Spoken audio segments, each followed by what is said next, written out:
भंग करो, भंग करो। एसआई भर्ती रद्द करो, रद्द करो, रद्द करो। एसआई भर्ती रद्द करो, रद्द करो, रद्द करो। सबसे पहले आप सभी को मेरी ओर से एक बार फिर से क्रांतिकारी अभिनंदन करता हूं, स्वागत करता हूं।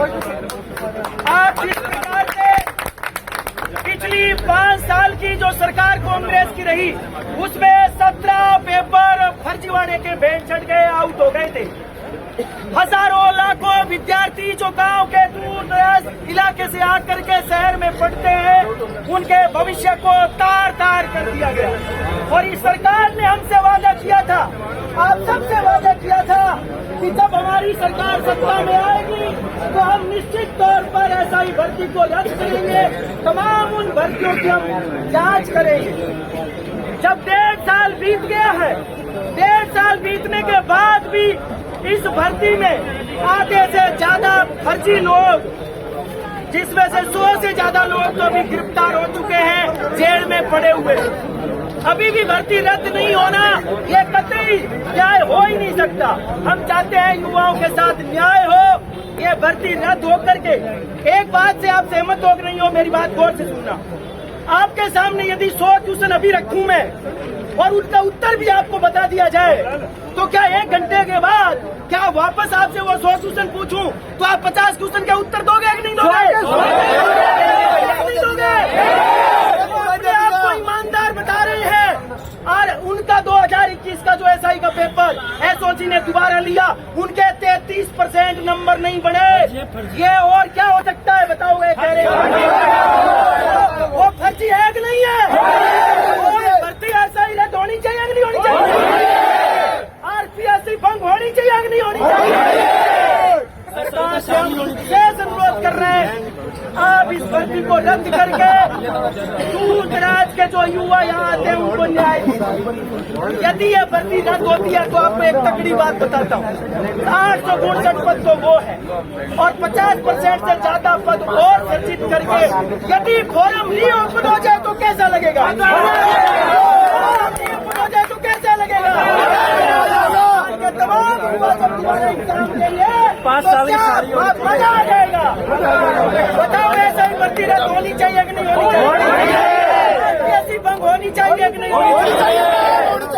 साथ जिस प्रकार से हनुमान जी बेनीवाल ने पिछले 1 महीना हो गया 46 डिग्री टेम्परेचर में दिनों रात कंधे से कंधा मिलाकर चल रहे, और आज आप इतनी संख्या में आए हो, आपका दिल से हृदय की गहराई से स्वागत और अभिनंदन मैं कर रहा हूँ।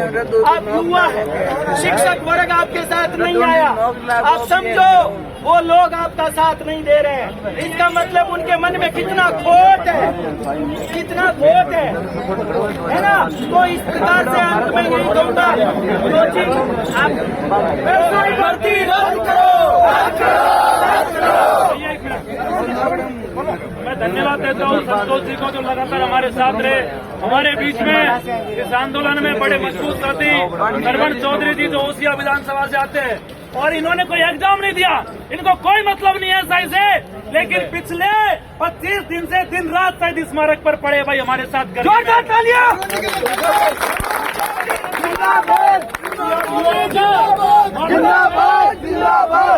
बताए करना क्या है?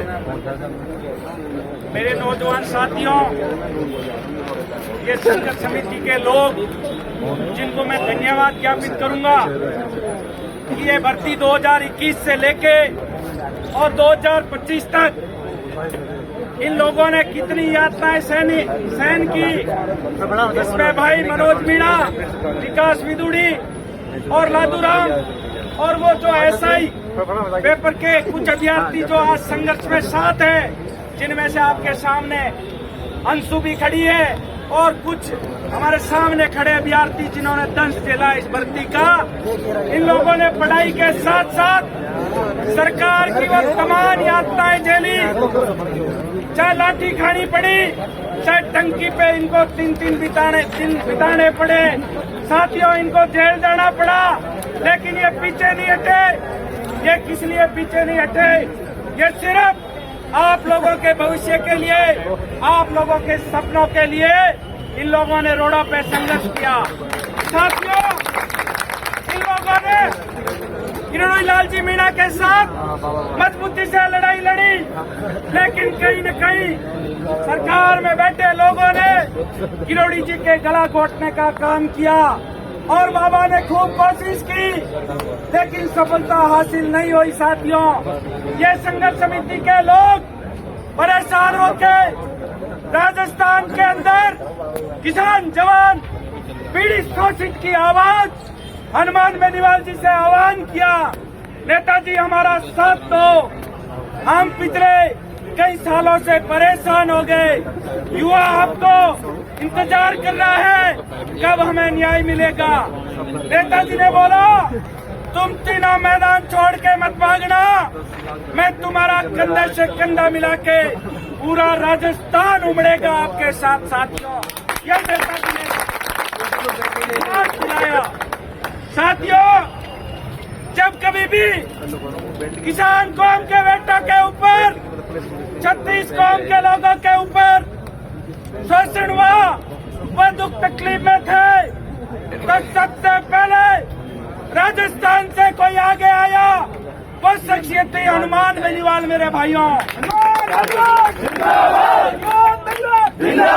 साथियों, मैं आज दिलाऊंगा वो किसान आंदोलन जिसके अंदर 65 दिनों तक राजस्थान से कोई बैठा था, तो वो किसान का बेटा हनुमान बेनीवाल बैठा था। साथियों, वो मोदी सरकार जिसके अंदर किसानों को शहादत देनी पड़ी, हम भूले नहीं वो किसान आंदोलन, लेकिन हम डटे रहे और किसान आंदोलन में किसानों की जीत हुई। साथियों, मैं याद दिलाऊंगा वो दिन जिस दिन किसान के बेटे लाल किले पे गए थे और उनको शहादत देनी पड़ी। साथियों, मत भूलो वो दिन।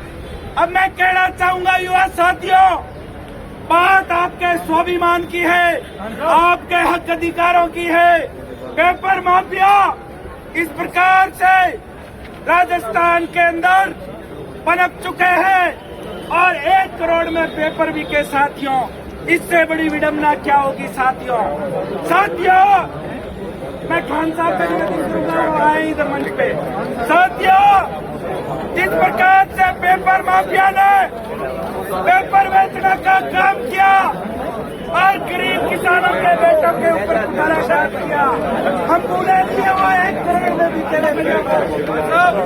मैं आपसे निवेदन करूंगा कि कल सुबह माँ हुकार रैली के अंदर आपके सिर गिने जाएंगे, ये सरकार भी घुटनों के बल आपके सामने आएगी।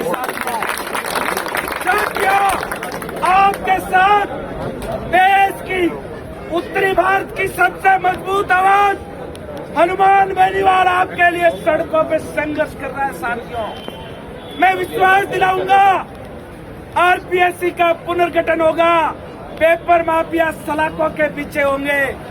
मैं आपको कहना चाहूंगा, जाति धर्म वर्ग नाम में मत बटना, एक होके मजबूती से ये लड़ाई लड़नी है हमें, और इस लड़ाई में जीत राजस्थान के युवाओं की होगी। साथियों, जिंदाबाद जिंदाबाद जिंदाबाद, जिंदाबाद जिंदाबाद जिंदाबाद।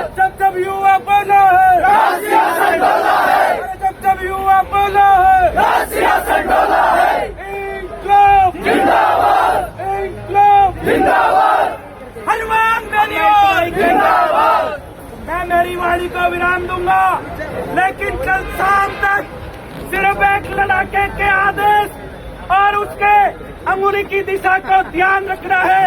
हमें न दाएं न बाएं, सीधे सरकार से टक्कर ले रहे साथियों।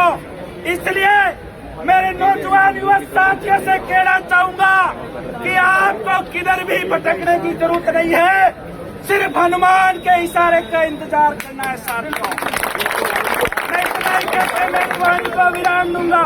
इंकलाब जिंदाबाद, इंकलाब जिंदाबाद। जब युवा बोला है,